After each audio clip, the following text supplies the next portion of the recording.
जीवन में किसी भी क्षेत्र में आगे बढ़ने के लिए शुद्ध मन का होना बहुत ज़रूरी है। सतगुरु विशाल देव ने कहा है, धर्म बुद्धि बिन प्राप्त नहीं, धीर गंभीर विचार, यथार्थ साज लय कै चले, तभी काज संभार। सदगुरु कहते हैं कि धर्म बुद्धि बिन प्राप्त नहीं। कोई भी चीज़, चाहे शिक्षा हो या अर्थ हो, उसकी प्राप्ति के लिए धर्म बुद्धि का होना बहुत ज़रूरी है। इसमें साहब ने गिनाया है कि अहिंसा, शील, समता, सदाचार, भक्ति, ये धर्म के अंग हैं और उनकी समझ तथा आचरण हुए बिना धीर गंभीर विचार प्राप्त नहीं होते। और धीर गंभीर विचार प्राप्त हुए बिना कोई भी व्यक्ति या साधक, स्त्री पुरुष, अध्यात्म और समाज में प्रवेश नहीं कर सकता। अतएव धर्मांग की पूरी सामग्री लेकर चलने से ही जीव का कल्याण हो सकता है।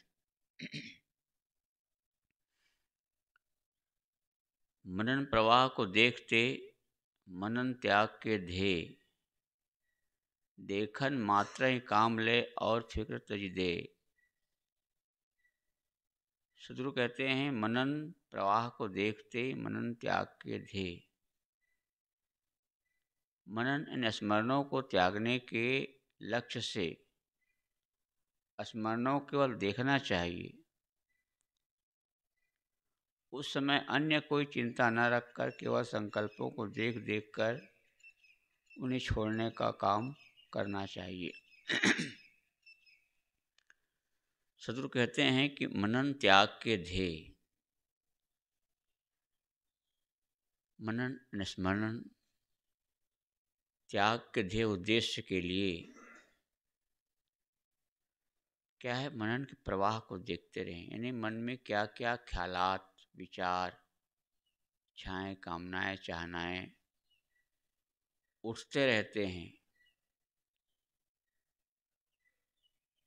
जब तक आदमी सावधान नहीं होगा, सही समझ नहीं होगी और स्वयं के कल्याण के लिए, उन्नति के लिए, उत्थान के लिए श्रद्धा नहीं होगी, तब तक आदमी को कोई भी क्षेत्र में, किसी भी दिशा में सफलता नहीं मिलती। सबसे पहले है तो श्रद्धा, समर्पण, लगन, ये बहुत ज़रूरी है। यहाँ सदगुरु कहते हैं कि स्मरणों को त्यागने के लक्ष्य से स्मरणों को देखना। ध्यान, साधना, समाधि में जब साधक बैठता है तो संत गुरुजन ये कहते हैं कि स्मरणों को देखो।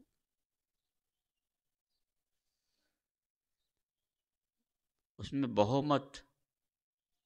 गुरुदेव जी कहा करते थे, जैसे कोई नदी की धारा है, तेज धारा बह रही है, तो उस धारा को देखो, उसमें बहो मत। और उससे तेज धारा तो मन की धारा है, छन छन छन, पता नहीं कितने बार बदलते हैं। जानवरों में एक जानवर होता है गिरगिट, जो मौसम देख करके अपना रंग बदलता है। गिरगिट एक जानवर है, जंतु है, जीव है, जो मौसम देख करके अपना रंग बदलता है। लेकिन आदमी एक ऐसा जानवर है जो मौसम देख करके नहीं, मौका देख के रंग बदलता है। दिखता है कब किसके साथ कैसा व्यवहार करना है, लूट पाट छल धोखाधड़ी, तो मौका देखता है वो। यहाँ सदगुरु कहते हैं स्मरणों को त्यागने के लिए कि लक्ष्य से उस स्मरण को देखो, क्या क्या दिल घर काम है स्वस विवश कर जोर, सदगुरु सालदेव ने कहा, क्या क्या ख्याल उठते हैं। सचमुच में यदि यह साधक या कोई भी मोक्ष जिज्ञासु जिन्हें शांति प्रिय है, आत्मकल्याण प्रिय है, वो थोड़ा सा भी ध्यान दे तो उन्हें समझ में आ जाएगा कि मेरे मन में क्या क्या ख्याल उठते हैं। इसलिए गुरुदेव जी कहा करते थे कि एकांत में बैठो और एक कलम कागज लेकर के देखो, उसमें लिखो मन में क्या क्या ख्यालात आते हैं, क्या क्या विचार होते हैं, किस क्या क्या क्या स्मरण उठते हैं। यदि ईमानदारी पूर्वक लिख करके उसको दिखाया जाए, किसी को नहीं दिखाया जा सकता। खुद को ही लगेगा कि अरे मेरे मन में क्या क्या ख्यालात उठते थे, क्या क्या विचार उठते थे। मैं तो एक साधक हूँ, साधना परायण हूँ, संत हूँ, अब मेरे मन में ऐसा विचार उठ रहा है, खुद को ग्लानि होगी। इसलिए जो कल्याण इच्छुक है, शांति प्रिय, चाहे वो गृहस्थ हो चाहे विरक्त हो, अपना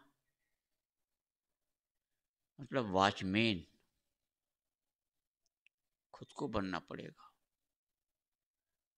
कोई दूसरा कैसे जान सकता, कैसे समझ सकता है? दूसरा जानेगा समझेगा तब जब क्रियाएं होंगी, कर्म होंगे, तभी पता चलेगा। लेकिन उसके पहले तो खुद को ही पता है ना हमारे मन में क्या है, हम कैसे हैं। कबीर साहब के भजन जो कहा है, रहना है होशियार नगर में, एक दिन चोरवा आएगा, तीर तोप तलवार न बंदूक नाहक धूम मचाएगा। रहना है होशियार नगर में, जीवन नगर में बहुत होशियारी से रहना पड़ता है। सावधानी है, ठीक दुर्घटना घटी, ये तथ्य एकदम सत्य है। अभी मेला में 29 तारीख मौनी अमावस्या का जो दिन था, 28 तारीख को कितनी खुशियाँ रही होगी, कितना उत्साह रहा होगा। पूरी दुनिया में उसका डंका बज रहा था। 144 साल बाद ये मेला ऐसा पड़ा हुआ है, और सरकार कितना इंतजाम, इतनी व्यवस्था है, चाक चौबंद, सब तरफ से एकदम अलर्ट, सावधान है। ड्रोन के द्वारा और भी द्वारा सब निगरानी रखी जा रही है। लेकिन हुआ क्या, सारी व्यवस्था धरी की धरी रह गई। कितना बड़ा हादसा हुआ। सरकार के रिपोर्ट के अनुसार से तो 30 लोगों को हताहत होने की बात बताई जा रही है, 30 लोग मरे हैं, कई घायल हुए हैं, लेकिन उतना ही नहीं है, बहुत उसमें हताहत हुए होंगे। बताया थोड़ा ही जाता है ताकि दहशत न फैले ज़्यादा। तो इसमें पब्लिक की भी असावधानी कि उसी नोज पर, संगम नोज पर हमको स्नान करना, वहीं मुक्ति मिलेगी, उसी मुहूर्त में नहाना है। और सरकार की भी असावधानी रही कि इतनी बड़ी व्यवस्था, इतनी बड़ी भीड़ आ रही है, आपको पता है, तो और भी सावधानी बरतनी चाहिए। अनेक रास्ता डाइवर्स करना चाहिए, बस 1-2 रास्ता खोल के रखे। तो यह मेरा कहने का मतलब यह है कि सावधानी, थोड़ी सी असावधानी हुई, कितना बड़ा हादसा हो गया। एक मोटा उदाहरण है। ऐसे ही अपने आप को देखें, अपने मन को देखें, थोड़ा सा ख्यालात बदलता है, थोड़ी सी बस दुर्घटना होने में देर नहीं लगती है। यहाँ सदगुरु कहते हैं स्मरणों को त्यागने के लक्ष्य से स्मरणों को देखो। उस समय अन्य कोई चिंता न रखकर केवल वही काम करो। राग द्वेष विहीन सदाचरण संपन्न साधक को चाहिए कि वह हल्का आहार विहार रखकर साधना करे। साधक को चाहिए कि वह हर एक स्थिर आसन से बैठकर स्मरणों को दृष्टा बन जाए और देख देख करके उन ख्यालातों को, उस स्मरणों को, उन विचारों को हटाए जिससे मन में तनाव, टेंशन, डिप्रेशन आदि पैदा हो। उदाहरण संत गुरुजन दिया करते हैं अक्सर कि एक महात्मा अपनी कुटिया से निकलता और रोज नदी तट पर जाकर के बैठता। उनकी दिनचर्या यही थी, रोज सुबह 4 बजे उठना, स्नान वगैरह करना और आसनी लेकर के चल पड़ना, नदी किनारे तट पर बैठ जाता। जिस रास्ते से होकर के जाता एक बहुत बड़ा वहाँ पर भवन था, बिल्डिंग थी। वहाँ एक वॉचमैन था, चौकीदार। वो चौकीदार, वो वॉचमैन उस महात्मा को जाते हुए देखते, आते हुए देखते। एक दिन उससे रहा नहीं गया। मन ही मन सोचता था ये महात्मा जाता है, वहाँ बैठता है, कुछ करता तो नहीं है, क्या करता है वहाँ। तो जब उनसे रहा नहीं गया तो उसने, महात्मा जी जब लौट रहे थे वहाँ से, तो उनसे पूछा, महाराज जी मेरे मन में एक जिज्ञासा है, क्या मैं आपसे पूछ सकता हूँ? महात्मा ने कहा, पूछो। उसने कहा, मैं रोज देखता हूँ यहाँ पर कि आप अपनी कुटिया से आते हैं और वहाँ जाकर के बैठते हैं, कुछ करते हुए तो नहीं लगते हैं आप, क्या करते हैं वहाँ जाकर बैठ करके आप? महात्मा ने कहा, तुम्हारे प्रश्न का उत्तर मैं बाद में दूंगा, पहले मैं तुमसे पूछता हूँ, तुम कौन हो और क्या करते हो? उस चौकीदार ने कहा, महाराज इतना बड़ा भवन है, भवन के मालिक ने मुझे वहाँ वॉचमैन रखा है कि यहाँ कोई अनधिकृत व्यक्ति ना घुसने पाए, जिससे यहाँ की व्यवस्था में विघ्न पैदा हो, खतरा पैदा हो। तो मुझे ड्यूटी मिली हुई है, मैं ये काम करता हूँ कि कौन आदमी को अंदर जाने देना है, किसको अंदर जाने नहीं देना है, कौन घातक हो सकता है और कौन सही हो सकता है, मैं इसका ख्याल रखता हूँ, देखता हूँ। तो जो मुझे लगता है कि ये आदमी ठीक है तो उन्हें जाने देता हूँ। मैं वॉचमैन का काम करता हूँ। महात्मा ने कहा, भाई तुम्हारा पैसा और मेरा पैसा एक ही है, तुम भी वॉचमैन हो तो मैं भी वॉचमैन हूँ। चौकीदार ने कहा, महाराज आप मजाक क्यों करते हैं? अरे आप तो एक संत हैं, साधु हैं, महात्मा हैं, फिर वॉचमैन कैसे?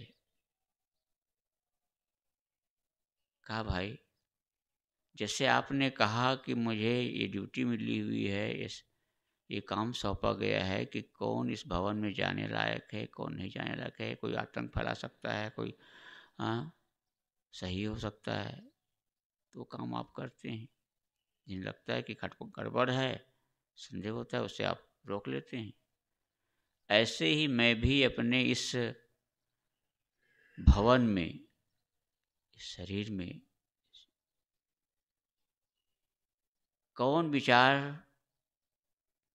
प्रवेश करने लायक है, कौन विचार प्रवेश करने लायक नहीं है, कौन मेरी साधना में सहायक हो सकता है, कौन बाधक हो सकता है, इसको मैं देखता हूँ। और जो मुझे लगता है कि इस विचार से मुझे तनाव हो सकता है, टेंशन हो सकता है, चिंता हो सकती है, मेरा जीवन नरक बन सकता है, उन विचार को वहीं पर मैं रोक लेता हूँ। यही काम करो काज व एक तुम और काज सब डार, बाकी रहा न करन को देखो हृदय विचार। सदगुरु विशाल देव कहते हैं करो काज व एक तुम, यही एक काम करो। क्योंकि एक दोहा में साहब ने भी कहा है, जब लग है या दे प्रारब्ध भुलावन पूर्व का, तब लग शत्रु मने विनय करो ही स्वार्थ हित। सदगुरु विशाल देव बड़ी ही विनम्रता पूर्वक गुरु के प्रति अपनी श्रद्धा समर्पित करते हुए कहते हैं कि हे गुरुदेव, मुझ पर कृपा करें, मुझ पर दया करें, मुझे ऐसा आशीर्वाद दें। क्यों?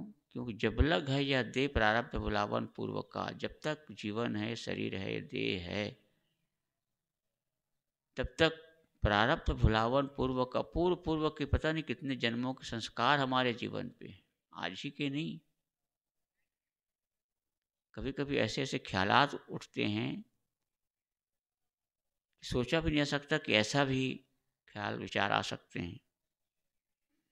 ये सब कैसे, ये पूर्व के साहब कहते हैं प्रारब्ध भुलावन पूर्व के संस्कार होते हैं। इसलिए सदगुरु कहते हैं, अपने गुरुदेव से निवेदन करते मुझ पर कृपा करे, आशीर्वाद दें। यहाँ साहब कहते हैं राग द्वेष विहीन सदाचरण संपन्न साधक को चाहिए कि आहार विहार भी हल्का करें। जैसा खाए अन्न वैसा बने मन, और जैसे पिए पानी वैसे निकले वाणी। ये यूं ही नहीं कही गई है, जिन महापुरुषों ने कहा है उन्होंने बहुत सोच विचार का अनुभव करके कहा है। जैसा खाए अन्न वैसा बने मन, आहार के अनुसार से मन बनता है।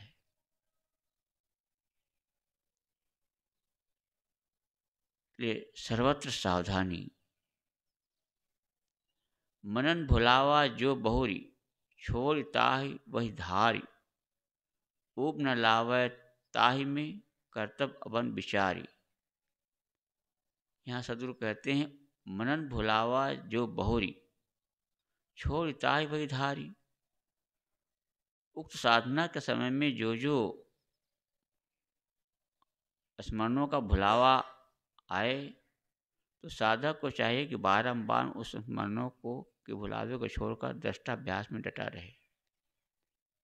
एक बार नहीं, दो बार नहीं, तीन बार नहीं, जब तक ऐसे विचार ख्यालात आते हैं उसको हटाते रहो, हटाते रहो। आप लोगों ने सुना है कि एक महिला, जिसको माडम क्यूरी कहते हैं, जिन्हें कहते हैं कितनी बार मिट्टी को छाना, कितनी बार छाना, अनगिनत बार,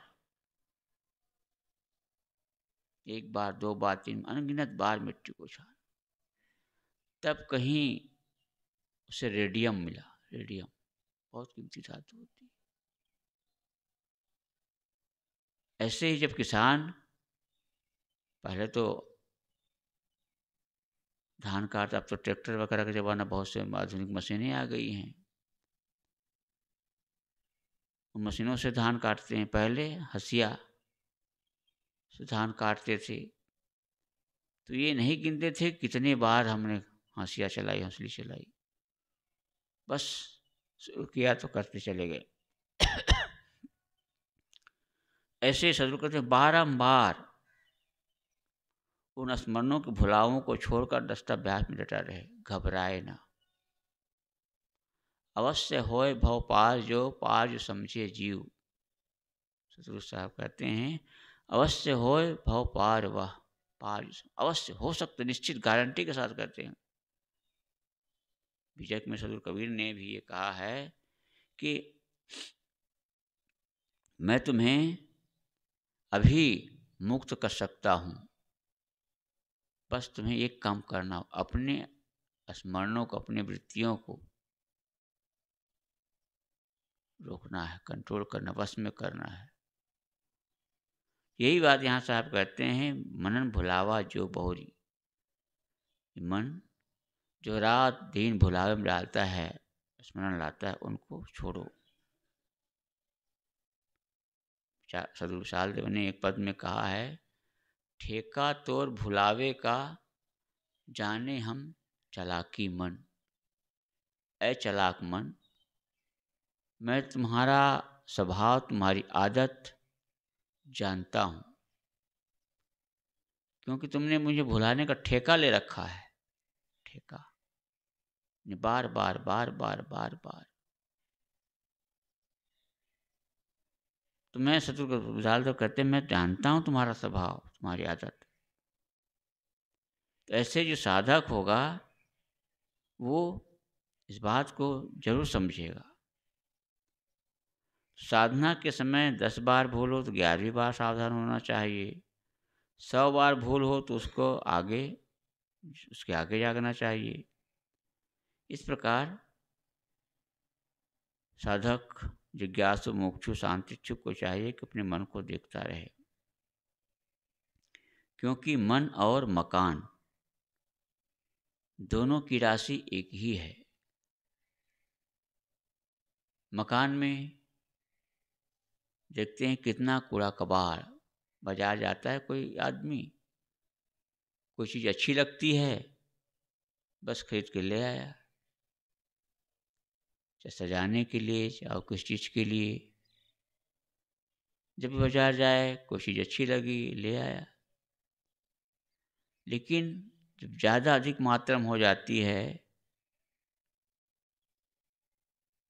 वो चीज़ उतने उपयोग के लायक नहीं रह जाती है, तो आदमी सोचता है ये बेकार हो गया, ये काम के लायक नहीं है, इसको निकाल देना चाहिए।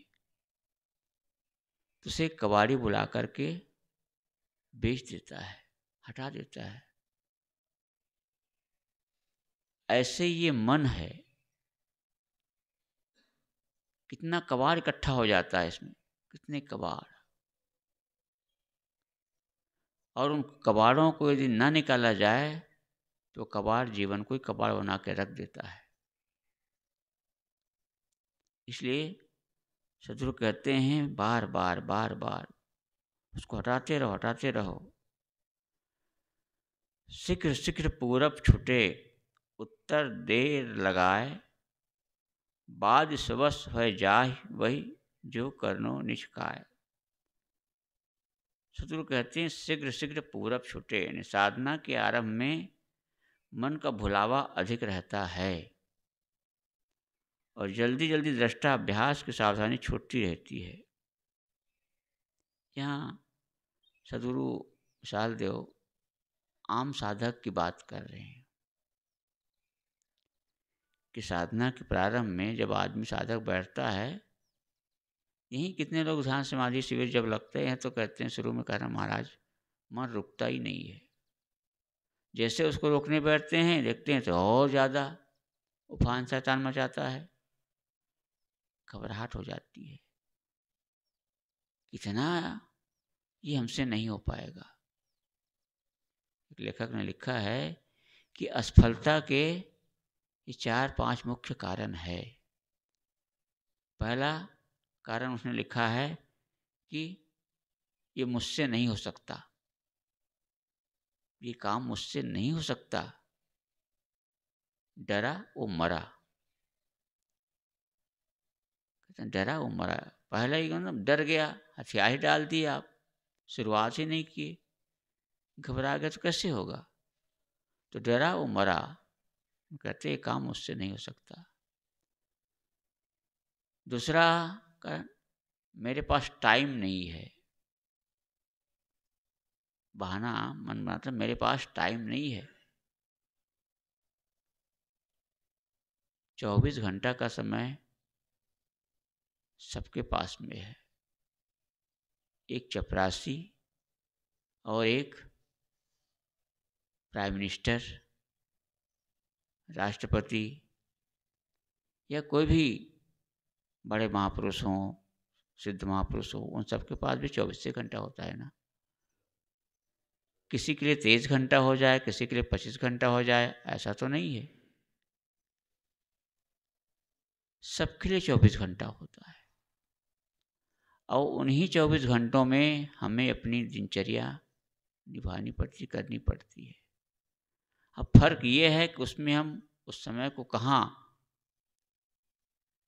निवेश कर रहे हैं, कहाँ लगा रहे हैं। यदि गलत जगह लगा रहे हैं तो जीवन गलत होगा। जैसे कोई मिस्त्री मकान बनाता हो और मकान बनाते बनाते उसने ईंट ये थोड़ी तिरछी कर दी, तिरछी लग गई, जैसा लगना चाहिए उसे नहीं लगी, तो उसके ऊपर के जितने भी होंगे वो सब तिरछी लगती जाएगी, टेढ़ा, थोड़ी सी भूल। यहाँ सदगुरु कहते हैं साधना के आरंभ काल में मन का भुलावा अधिक रहता है। और कोई साधक हो, साधना आरंभ नहीं, बूढ़े भी हो गए हों और वो काम नहीं करता जो करना चाहिए, तो उसका मन बुढ़ापा तक वैसे ही रहेगा।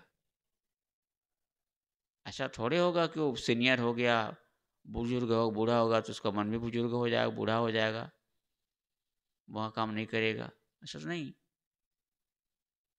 क्योंकि शरीर बूढ़ा होता है। देखिए गुरुदेव संत गुरुजन कहा करते हैं कि देह और ये मन, शरीर को प्रकृति पकाती है,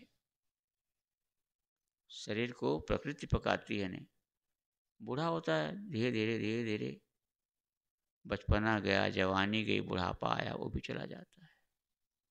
काले बाल धीरे धीरे सफ़ेद हो जाते हैं, शरीर में झुर्रियाँ पड़ने लगती है, सारी इंद्रियां शिथिल होने लगती है।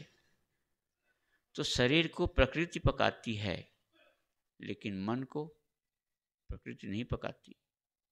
मन को तो खुद ही पकाना पड़ता है।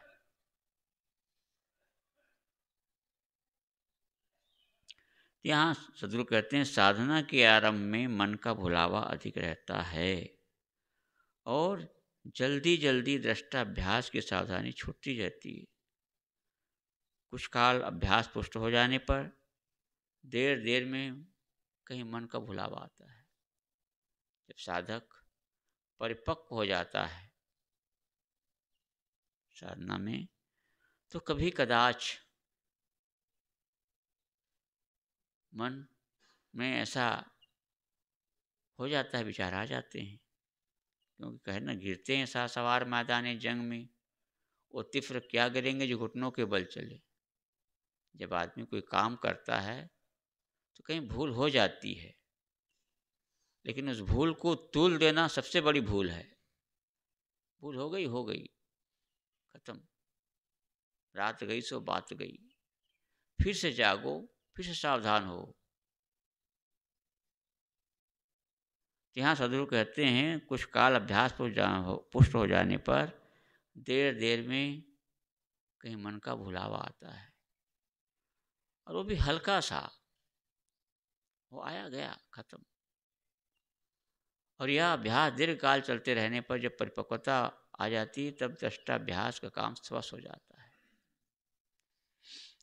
एक समय ऐसा होता जो मन कभी स्थिर नहीं होता, वही साधना की परिपक्वता में पहुंचकर ऐसा हो जाता, जब चाहो उसे समाधि में डाल दो और वो अचल हो जाता है। व्यवहार और परमार्थ, श्री श्रद्धेय श्री ज्ञान साहब जी कहा करते थे कि उदाहरण दोहा के रूप में कि केवल गुलाब पे नजरें टिक सकती नहीं, केवल गुलाब पे नजरें टिक सकती नहीं, केवल गेहूं से भूख मिट सकती नहीं है, दोनों की जरूरत जिंदगी में, एक पहिया से गाड़ी चल सकती नहीं। एक पहिया से गाड़ी नहीं, दोनों की जरूरत है। ऐसे ही जीवन में व्यवहार और परमार्थ दोनों की आवश्यकता है। क्यों, कोई भी व्यक्ति चाहे कितना बड़ा भी सिद्ध साधक हो, उन्हें भी व्यवहार लेना पड़ता है, क्योंकि शरीर पंच तत्वों से निर्मित है। तो उस पंच तत्वों के संचालन के लिए उन तत्वों की आवश्यकता तो होगी। कोई कितना बड़ा सिद्ध साधक हो, अकेला रहता हो, समाज से उसे कोई मतलब नहीं, लेकिन शरीर को चलाने के लिए भोजन तो चाहिए। उसके लिए तो कहीं ना कहीं कुछ ना व्यवस्था तो करनी पड़ेगी। पैसा ना छूता हो कोई बात नहीं, कितने ऐसे साधक हैं पैसा नहीं छूते हैं, लेकिन क्यों भोजन में नहीं करेंगे? वो भोजन तो लेना ही पड़ेगा।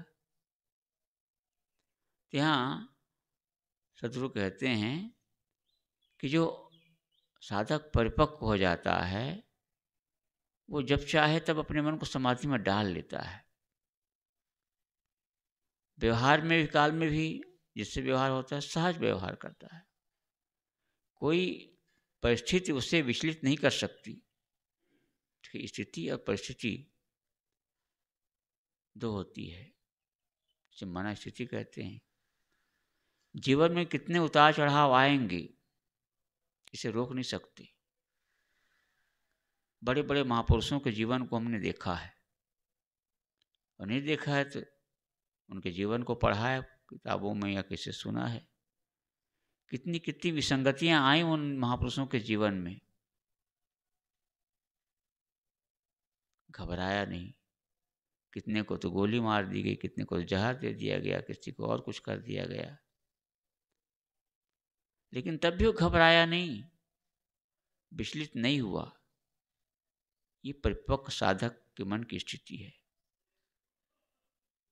सतगुरु श्री पूरन साहब ने कहा है, कोई बोले कोई ठोले, कोई डारे सिर धूर, कोई अस्तुत निंदा करे, कोई ज्ञानी कोई कूर। मोको काज न काहु से, कहा रंक नृपनाथ, कहा इंद्र हरिहर मैं निज ज्ञान सनाथ। मैंने जानो जगत को, मोको सुख दुख होए, काल कर्म जर सब जर देवादिक होए। सतगुरु कहते हैं, कोई स्तुति करता है, कोई निंदा करता है, करने दो उनका विचार। सतगुरु श्री विशाल देव से कभी किसी साधक ने ये कहा कि गुरुदेव, अमुक आदमी आपकी निंदा करता है, आपको गाली देता है, आपके लिए ऐसा ऐसा उल्टा पलटा शब्द बोलता है। सतगुरु विशाल देव तो पहुँचे भी महापुरुष थे, उनका मन पूरा मक्खन की तरह एकदम निर्मल कोमल। जब उस साधक ने उनसे कहा कि गुरुदेव आपको अमुक अमुक व्यक्ति ऐसा ऐसा बोलता है, गाली देता है, सतगुरु साहब ने कहा, हाँ उनको कोई लाभ निश्चय हुई, उनको कोई लाभ निश्चय हुई, हम हमारे गाली देने में उसको कोई लाभ लगता होगा, अच्छा लगता होगा, ठीक है देने दो, कोई बात नहीं। ये है मक्खन मन की स्थिति, निर्मल मन की, पवित्र। तो जब व्यवहार वो कैसे महापुरुष करते हैं, व्यवहार भी उतना उनका सधा हुआ होता है कि क्या पूछना। यानी पूरा उनका जीवन एक विश्वविद्यालय की तरह होता है। खाना पीना, उठना बैठना, चलना फिरना, सब कुछ शिक्षाप्रद। गुरुदेव के जीवन को देख लिया जाए, देखे हैं सब लोग, हम लोग वर्तमान में, उन्हें भी कितने लोग उल्टा पलटा कहने वाले हुए, गाली गलौज करने वाले हुए, नाम से पुस्तक लिखने वाले हुए, लेटर लिखने वाले हुए, लेकिन कभी क्षोभ नहीं। अपने विरोधियों के प्रति गुरुदेव ने कभी कोई एक शब्द नहीं कहा गलत, जब भी मिले उनसे प्यार से। ये होता है साधना की स्थिति। सारग्राही, सबसे सारग्राही, सारग्राही। साहब ने कहा, सार सार को ले रे, थोथा दे उड़ा है। जीवन को यदि निर्मल बनाना है, पवित्र बनाना है, उज्जवल बनाना है, शांति में बनाना है, तो सारग्राही बनो, कचरा नहीं इकट्ठा करना है। हम सब जानते हैं कि घर में प्राय सबके घरों में होता है डस्टबिन। दिन भर के जो कचरे निकलते हैं उन्हें डस्टबिन में डाल दिया जाता है, लेकिन उस डस्टबिन को रखा नहीं रहा जा सकता, उसको भी खाली करना पड़ता है। प्रशासन की ओर से शहरों में गाड़ियाँ जो चली है वो क्या कहते हैं, गाड़ी वाला आए घर से कचरा निकालो। गाड़ी वाला आया है घर से कचरा निकालो। ये भौतिक दृष्टि से भी आध्यात्मिक दृष्टि से बहुत महत्वपूर्ण है। ये यदि इस कचरा को ना निकाला जाए तो पूरा घर ही कचरा बन जाएगा, गंधाने लगेगा। ऐसे ही अपने जीवन के मन में जो ख्याल आते गंदे गंदे, वो भी तो कचरा है। तो संत गुरुजन वो गाड़ी वाला है, इस सत्संग वो गाड़ी है, तो उसमें कचरा को निकालो। तो कहता है गाड़ी वाला है घर से कचरा निकालो, कचरा को निकालते रहें। मन देखत मन लीन नहीं निशक्ति लौटार, शक्ति जब पावे नहीं तब सो छीन निहार। तो कहते हैं मन देखत मन लीन नहीं, साधक मन को केवल देखता है, उसमें मिलकर बहता नहीं, उसमें लीन नहीं होता है, अपितु अपनी आत्मशक्ति को अपनी ओर ही लौटाता रहता है। जब मन जीव की शक्ति नहीं पाता है तब वह शांत हो जाता है। तो कहते हैं जब मन को बाहरी शक्ति नहीं मिलती है तो वो शांत हो जाता है। खुराक ही नहीं मिल रही, जैसे कोई आग जल रही हो, उस आग में और हम ईंधन ना डालें तो कब तक आग जलेगी, थोड़ी देर में शांत हो जाएगी। ऐसे ही मन के ख्यालातों में हम और उसके साथ ना दें तो वो शांत हो जाएगा। स्वस भय शक्ति बढ़े जीते मन की चाल, आप ठहरे तबे नशे बंध जगजाल। सदगुरु कहते हैं स्वस भय शक्ति बढ़े, स्मरणों से अलग रहकर शांत रहना समझ लो बहुत बड़ी शक्ति प्राप्त कर लेना है।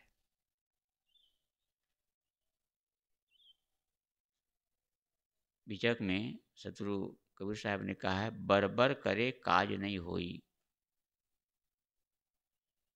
बरबर यानी बड़बड़ाते रहने से, बहुत बात बिना मतलब बिना वजह कोई बात करता हो तो उसमें सार बहुत कम होता है।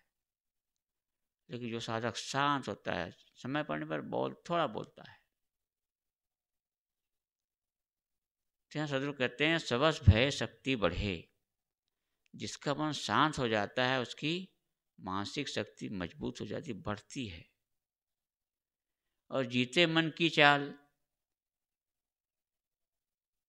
ऐसा साधक मन की चालों को जीत लेता है, मन विजय हो जाता है। बाहर युद्ध में, दंगल में और किसी क्षेत्र में अपने शत्रुओं को, विपक्षी को पछाड़ लेना तो सहज है, बहुत से होते हैं पछाड़ लेते हैं। लेकिन जीवन युद्ध में मन को जो पछाड़े वो शूरवीर है, वही शूरवीर है। जो मन के स्मरणों एवं संकल्पों में नहीं बहता, वह साधक समस्त मानसिक विकारों से सहज मुक्त हो जाता है। प्रतिदिन समय निकाल के करे यही अभ्यास, होए सकल दुख नाश तब ठहरे अचल निवास। सदगुरु विशाल देव कहते हैं प्रतिदिन समय निकाल के करे यही अभ्यास, होए सकल दुख नाश तब ठहरे अचल निवास। हर मुमुक्षु को, साधक को, जिज्ञासु को, शांति इच्छुक को चाहिए कि उस प्रतिदिन समय निकाले, एक शेड्यूल बनाए, टाइम टेबल बनाए। जैसे विद्यालय में विद्यार्थी अनेक विषय पढ़ता है तो उसका शेड्यूल बनाया होता है, टाइम टेबल बनाया होता है, अमुक समय अमुक विषय को पढ़ना है, मैथमेटिक्स पढ़ना है, बायोलॉजी पढ़ना है, फिजिक्स पढ़ना है, केमिस्ट्री पढ़ना है, हिंदी पढ़ना है, अंग्रेजी पढ़ना है। एक टाइम टेबल होता है उसका। उसी टाइम टेबल के अनुसार से प्रोफेसर टीचर आते हैं, पढ़ाते हैं। सदगुरु कहते हैं ऐसे जीवन व्यवहार के काम करते हुए प्रतिदिन समय निकाल, हर रोज समय निकाल, क्योंकि समय निरंतर बहता चला जा रहा है, बहता चला जा रहा है, उसको रोका नहीं जा सकता।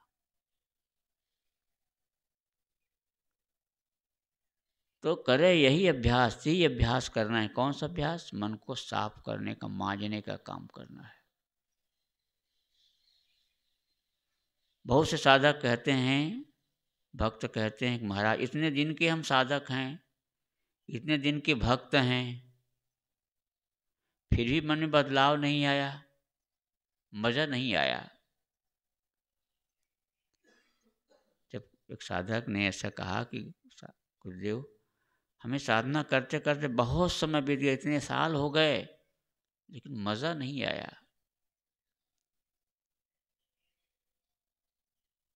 संत ने कहा, उदाहरण जैसे पहले समय में सिलेंडर तो था नहीं, सिलेंडर तभी हुआ। घर में माताएं भोजन बनाती थीं लकड़ी से, कंडा से, घास फूस से, तो बर्तन में कालिख लग जाया करती थी, नीचे तला में बहुत कालिख लगती, काला काला काला। तो भोजनोपरांत घर की माता बहनें बर्तन को ले जाती, कहीं नदी है तो नदी में, तालाब है तालाब में, घर है तो घर पे ही कहीं, तो खूब पुआल लेकर के, मिट्टी लेकर के, नारियल का जटा लेकर के, राख मिट्टी लेकर के खूब रगड़ रगड़ के मांजती थी, रगड़ रगड़ के, हाथ से मांजती, हाथ से नहीं हो तो पैर से रगड़ के बांधती थी। जब कालिख साफ हो जाती थी, बर्तन बन जाता था, तब कहते थे मजा आ गया, मजा आ गया, साफ हो गया। ये भी आप हम सब जानते हैं कि खदानों से जब पत्थर निकाला जाता है, वो पत्थर कितने बेडौल होते हैं, बदसूरत होते हैं, गंदे होते हैं,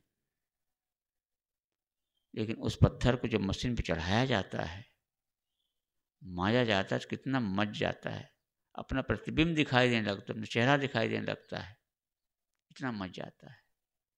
तो ऐसे ही अपने मन को मांजना है।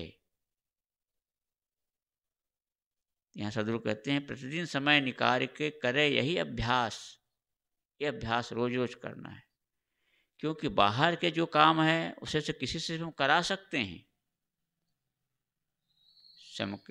सम की शक्ति नहीं है, हाथ काम नहीं कर रहा है, पैर काम नहीं कर रहा है, और भी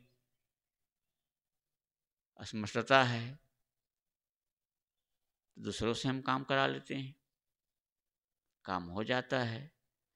लेकिन यह एक काम ऐसा है जिससे दूसरे से करा नहीं जा सकता, जिसे छत्तीसगढ़ी में कहते हैं पोगरी काम, पोगरी प्राइवेट।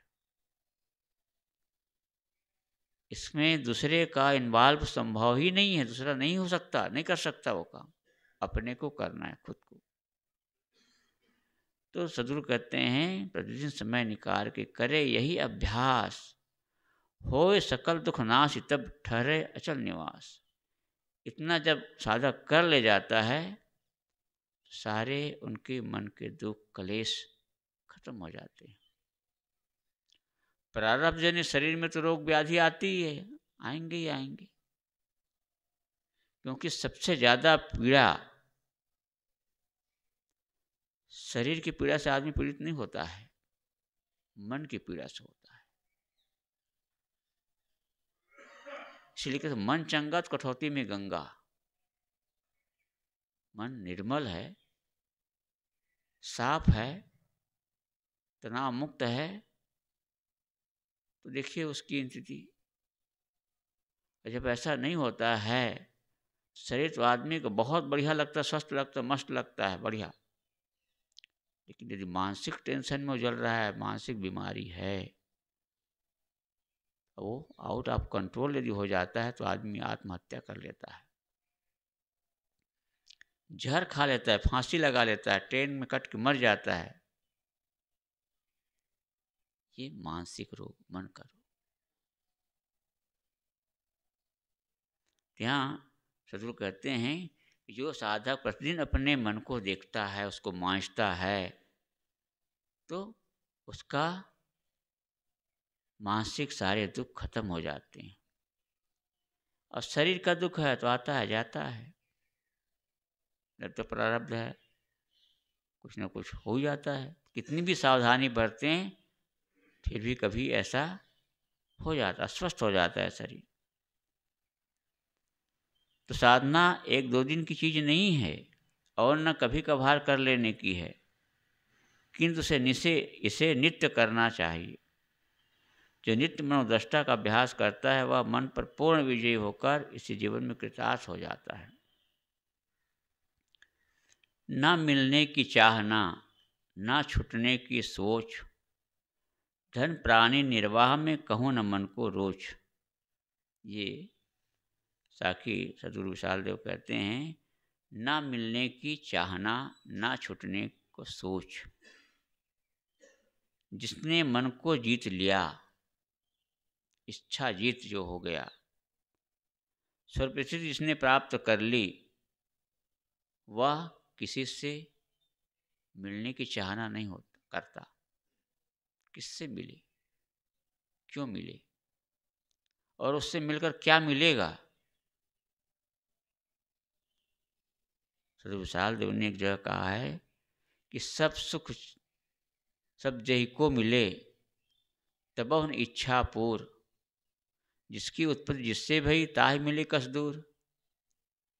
जग सुख सब जही को मिले। संसार के माने गए जितने भी सुख हैं, यदि किसी आदमी को उपलब्ध हो जाता है, दुर्जनतोष न्याय यदि मान भी लिया जाए कि दुनिया की चीज़ों से माने में जितने सुख हैं वो सब किसी आदमी को मिल जाए, तो क्या वो आदमी संतुष्ट हो सकता है? हो जाएगा? वो नहीं हो सकता है। क्यों? कि जिसकी उत्पत्ति जिससे भाई ताहि मिले कस दूर।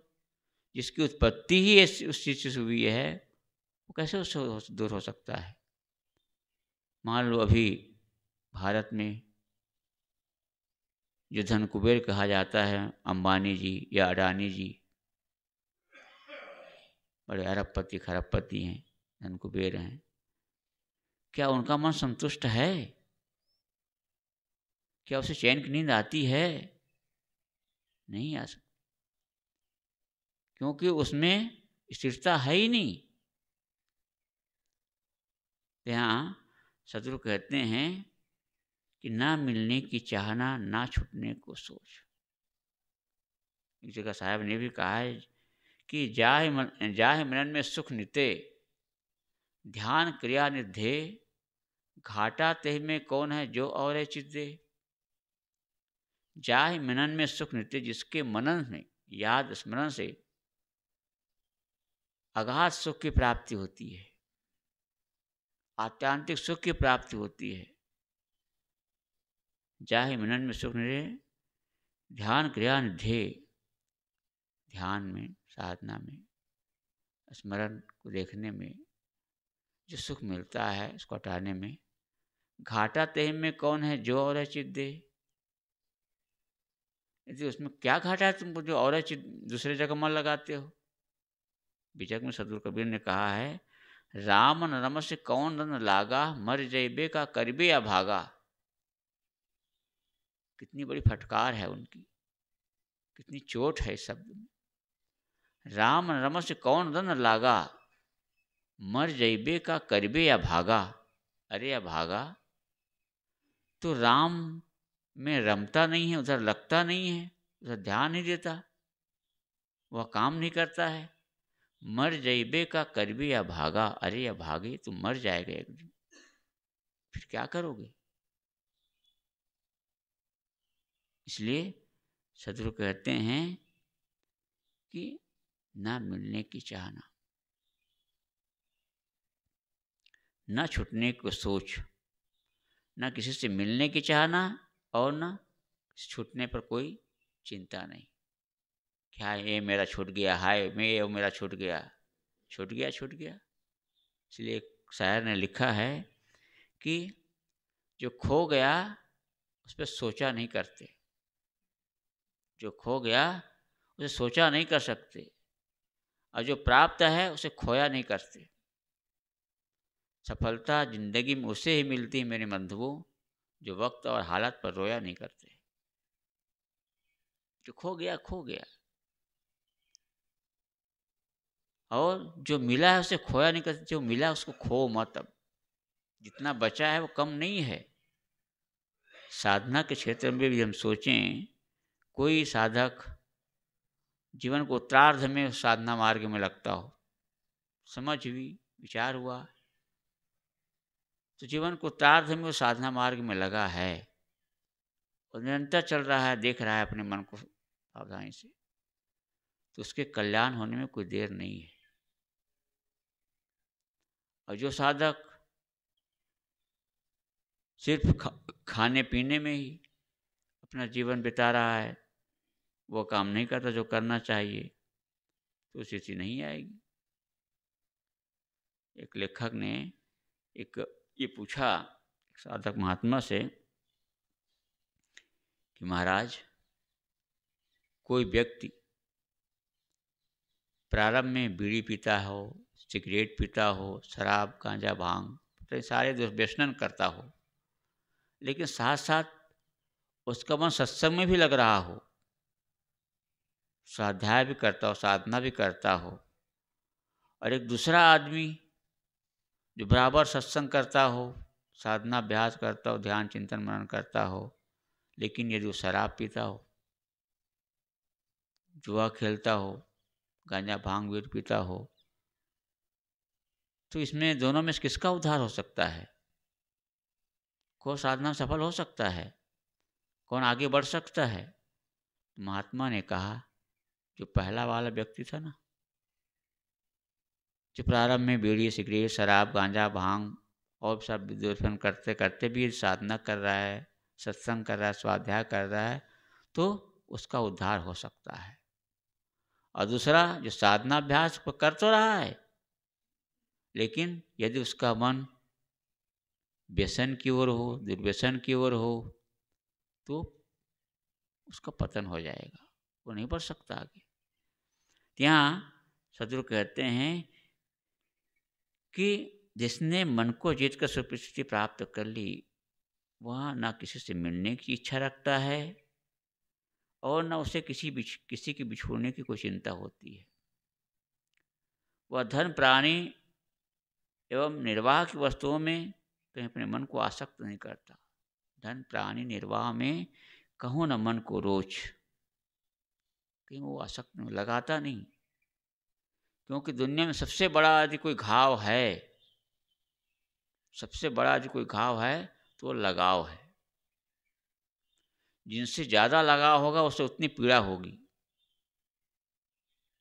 चाहे शरीर से लगाव ज़्यादा हो, चाहे व्यक्ति विशेष से ज़्यादा लगाव हो, पति हो पत्नी से ज़्यादा लगाव है, उसके बिना रहा नहीं जाता,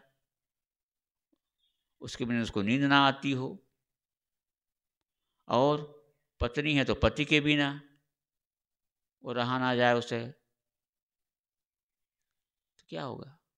सबसे बड़ा लगाव, घाव कहीं है तो लगाव है, लगाव से पीड़ा होती है। तो यहाँ सदगुरु कहते हैं कि धन प्राणी निर्वाह में कहूँ न मन को रोज, कहीं मन को आसक्त न करो। ये सब आगमा पाई है, आने वाली जाने वाली मिलने वाली बिछुड़ने वाली है। इसको मेला में सरकार कहते हैं 10-15 करोड़ लोग आए, और महाशिवरात्रि के बाद जाके देखो एक को आदमी नहीं मिलेगा वहाँ। जहाँ अभी करोड़ों आदमी दिखाई दे रहे हैं, चलने फिरने की जगह नहीं, इतने सारे रास्ते, सारे भीड़ भीड़ भीड़ भीड़ भीड़। महाशिवरात्रि के बाद जाकर देखो, चरवाहा गाय चराते हुए मिलेंगे वहाँ, भैंसिया भैंस चराते हुए मिलेंगे, गाय बकरी चलाने बकरी चलाते मिलेंगे, कोई नहीं। और सुना साना एकदम सन्नाटा। तो कहाँ कोई स्थिर है, कहीं स्थिर रहने वाला नहीं। सदगुरु कहते हैं धन प्राणी निर्वाह में कहो न मन करो। साधक को चाहिए कि कहीं लगाव न रखे और अपने मन को सदैव मांझते रहे। बस बोलिए सदगुरु देव की जय। साहेब बंदगी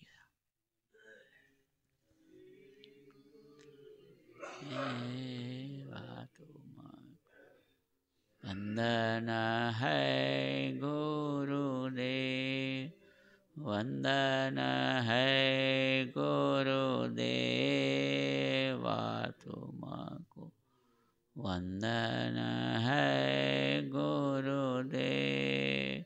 काल जाल के फंदा भारी, काल जाल